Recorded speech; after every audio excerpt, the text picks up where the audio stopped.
You considering buying a home in the fourth quarter of 2025? I'm Taylor Campbell, Realtor, Marcuso and Fort Myers, and KW VIP in Las Vegas. Here are 10 things you need to know before making a home buying or selling decision in late 2025. 1. Rates came down last week from 6.5 to 6.35. Typically, when we see a decrease in rates after sustained higher rates, we expect a rush of home buying, creating competition, and generally a better outlook for sellers. We are, however, entering into the slowest time of year for home sales. NAR has data showing transactions typically slow in Q4, so will rates offset the seasonal slowdown? Also, I will touch on this later, but you cannot take national headlines or even statewide data and apply it like a blanket across all areas. For example, Southwest Florida often increases in activity late in the year, leading to a peak quarter in Q1. It remains to be seen how much buyer activity will increase strictly due to the decrease in rates. During the week ending September 11th, we saw the rate drop, like I mentioned. During the same week, we saw mortgage applications increase 9.2%. I'm very interested to see how much they increase over this current week. A percentage of those applications were for refinances, of course, but the increase in purchase applications is ahead of last year's pace by 20%. I will keep an eye on how this affects inventory because, of course, if it becomes more of a seller's market, it will remove some of the buyer's negotiating power. 2, don't rely on national headlines as market indicators. Two cities in the same state side by side can experience different market conditions. We see that here with Naples and Fort Myers. That is obvious to most people who live in Florida because the markets are so different. But if you are relying on national headlines as your primary source of information, you won't have the access to the nuances of each market. Get to know the nuances of the market. Even if you're looking at year over year activity, you may have a conflated sense of reality. For example, Realtors.com just released this article, which would have you believe foreclosures are a major issue here in Florida. However, if you look at the MLS data, you may see for single family homes in 2023, foreclosures were zero, and in 2025, they were two. Again, that's based on just the MLS, but it still gives some perspective to the headline. In addition, consider whether you're considering luxury properties in your data. If you're searching for a one-story, three-bed, two-bath, in the 300 to 400K range, is the luxury market indicative of what is happening in your price range? Final thoughts on this. The purpose of a headline is to grab your attention. If the day to day, or month over month, or year over year change is more clickbaity, then that's probably the headline that you will read. When you're making a quarter or a $500,000 purchase, it is best to gather more data than headlines. 3, timing the market. Will rates drop? Will they stay the same? Does timing the market work? Or does timing the market only work in hindsight? In my experience, it works best in hindsight.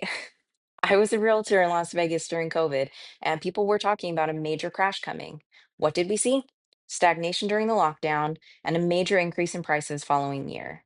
Then we saw a correction, which many people were also calling a crash. I remember when I bought my first townhome, before I became a realtor, I thought I was buying at the top of the market. The value has since doubled. Had I listened to my circle at the time, I would not have bought the townhome, and then I would not have had the excellent sales and appreciation cash flow that I did have. Something to consider for home buying: buy what you can afford based on the current rates. If they happen to drop, great, consider refinancing. But if you cannot afford the mortgage if rates do not drop, consider a property you can afford if rates do not drop. 4, I look at 10-year and 20-year stats. For example, here in Cape Coral, if you look at the stats year over year, you might believe some headlines. However, if you look at the major spike due to mass migration during and after COVID, and you adjust the numbers, you may feel pretty good about where prices currently are. Also, I have a video where I took a look at the 10-year market to show, yes, year over year declines in prices, which many headlines are saying is the result of or is the actual crash. However, taking a look at the 10-year prices for some areas, you may see median home prices returning to where they were prior to COVID spikes. This could be considered a correction rather than a crash. So look at the data for your individual market. Here's 2021, where we saw a big spike in prices. Rates were only 2.87%. Looking at 2025, the price is around 4% higher with substantially higher interest rates. So again, massive spike, correction. And remember, we just saw the 6.35 late last week. Most of the year, rates were higher. So again, consider macro view for the micro area rather than a micro view for the macro area. For example, year over year, month over month, day over day is micro. And macro in markets could be the entire nation or entire state. Caveat, there is value in microstats as well. But again, for a purchase as large as a home, consider more information than headlines. 5, why are you buying a home? That may sound like a weird question, but how long are you going to own the home? Are you considering living in it until your kids graduate? Are you going to live in it for a few years while you're working your current job, but have the possibility of work-related travel in the future and then renting out your property? Will you plan on selling in a few years? Most people want appreciation no matter what their goal is, but that is not everyone's goal all the time. Now, imagine max appreciation in the short term is your goal. What do you think the market will look like when you're going to buy? If you saw that massive appreciation while in the buying market, would you be able and willing to buy? Or would you say, housing is out of my price range, I don't want to buy now? Or would you say, prices are climbing too fast, it's going to crash? I hear those two reactions all the time. If that is how you think, then consider using a rent versus buy calculator to see if renting actually saves you money. Remember, look at rents in the macro view for the area you are renting in. Are they appreciating over the past 10 years? Don't only do that though, because if you had a major employer leave a small area, you might see a decrease in rents. And unless the job environment changes or there are other factors at play, is there reason to expect an appreciation in rent in the near future? Yes, there are many factors and lots of homework, but indecision is a decision. Deciding to put off a purchase for a couple months or years is a decision. Deciding to wait and see what happens in the future is a decision. Just keep that in mind and make an educated decision. 6, taxes. I've heard a lot of talk about Florida being a low tax state, but it depends on what state you're comparing it to. For example, not all states reassess taxes on the sale. Florida does reassess on the sale, so don't pull data from the internet and assume that is the rate you will pay. If you're looking at purchasing in Florida, see if you'll qualify for the Save Our Homes Amendment. It limits annual increases in assessed value to 3% or CPI, whichever is less. In Nevada, property values are not reassessed on the sale. They are assessed every year by county assessors, regardless of whether or not the property has sold. Nevada law limits annual property tax bill increases on a primary residence to 3% per year, even if the market value rises more sharply. For non-owner occupied properties like rentals or second homes, the cap is up to 8% per year. What does this mean? In Nevada and in an appreciating environment, that often means properties built before or during the major crash have lower taxes than new properties. Florida is considering eliminating property taxes, but until that is passed, you still have taxes to pay. If you're buying in a state that reassesses on the sale, new builds may look better right now. If you live in a state where taxes are not reassessed on the sale, resales may look better. This may be a lot to consider, but I'm keeping this very broad. If you need more specific information, write your question in the comments. 7, major expenses can arise in home ownership. Although you may have a top-notch inspector, things can still happen after the close of escrow. This happened to me. Within a couple of months of closing on my own property, there was a slab leak.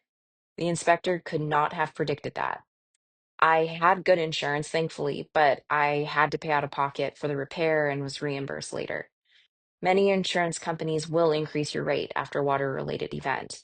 And recently, I have seen some companies deny coverage to anyone who had previous water claims. So, is it something to keep in mind and be prepared for? Yes. However, does that mean simply renting and not owning a home is the right option?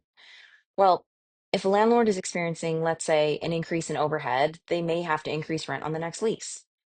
Now, I know there are many people who feel landlords take advantage of tenants when they increase the rent, but let's consider this. A mom and pop landlord decides to rent a property. Let's make this up. They're a hardworking couple who earns a modest but stable income. They know with inflation, they are not going to be able to live off their pensions in the future. So they decide to invest and buy a small but nice home in the meantime and rent it. That way they have an income producing property in the future. Is that fair? Okay, either way, let's roll with it. During the life of that mortgage, their taxes, cost of repairs, and insurance have increased. They have to raise the mortgage to keep the cost of the home. Now, I have heard some people say That's not fair. Either way, that's the reality most of the time. So let's just keep going. When the lease is up, they may realize they either have to increase the rent to keep the property or they will have to sell the property. Choose your own adventure. They raise the rent. So now, as a renter, the cost has been transferred to some degree at least down to you. Option B, they sell the home. BlackRock buys it. They need to rent it higher to justify the investment and have a better ROI. So they serve notice, raise the rent substantially. So buy a home you can afford and budget for the repairs. If you choose not to buy a home, again, consider the rent to buy calculator and consider potential increases in rent in your calculations, whether you are a renter or a homeowner. Decide in advance what features you absolutely must have and what are nice to haves.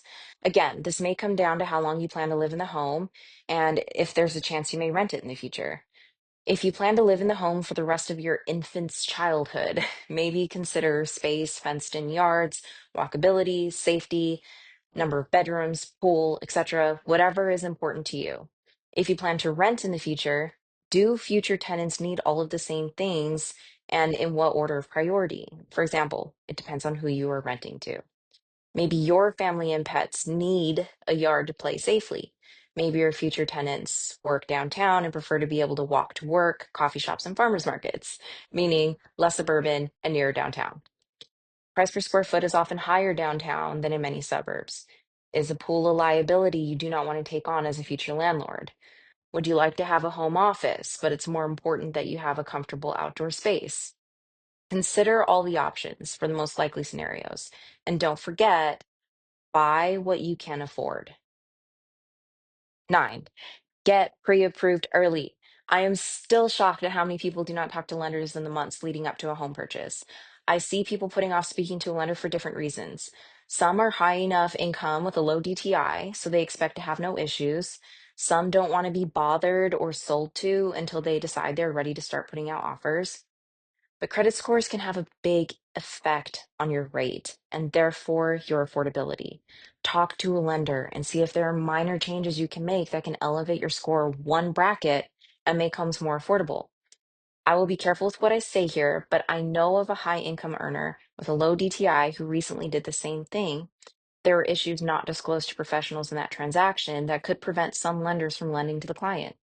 Talk to a lender, talk to them early, and be honest and upfront. So if there are issues, they're discovered early and overcome early.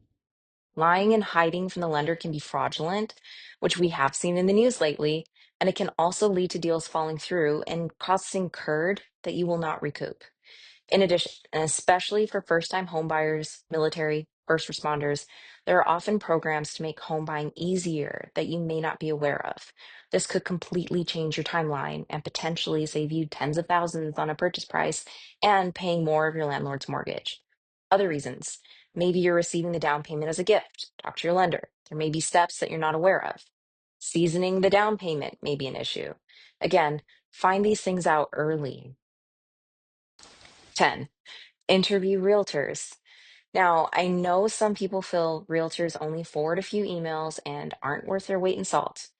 That is true of some realtors, not all. That's why I suggest interviewing them. Ask them questions about the market conditions. Ask them whatever it is that you need to know to feel comfortable with that agent. Ask them what their duties are to you as their client or customer. Home buying is likely the biggest purchase decision you will make in your lifetime. You may want an experienced professional on your side, representing and negotiating for you. Thinking about selling your home without a realtor to save commission? Let's talk about the numbers because it might surprise you. According to HomeLight's 2023 data, the median for sale by owner home sold for 380, while the median agent assisted sale sold for 435. That's a 55K difference. Yes, you have to pay commission, but even after paying that, most sellers still walk away with more money when they use a licensed agent. Why? Because agents should be marketing your home professionally, negotiating aggressively, and bringing in more qualified buyers, which drives up your negotiating power and your sales price. Don't forget, if you sell without a listing agent, the buyer may still be represented by an agent and they may ask for a commission. I don't know a lot of people that like to work for free, and you get what you pay for. So there you have it. 10 things you need to consider if you're buying a home in Q4 2025. Rates, taxes, timing, surprises, must-haves versus nice-to-haves, and the importance of working with the right professionals. If this video helped, hit like and subscribe. It really supports the channel. And if you're thinking about buying or selling in Southwest Florida, I'd love to connect. Check out my latest video where I give a before check-in on the market stats, and tune in Friday to see how these stats change this week.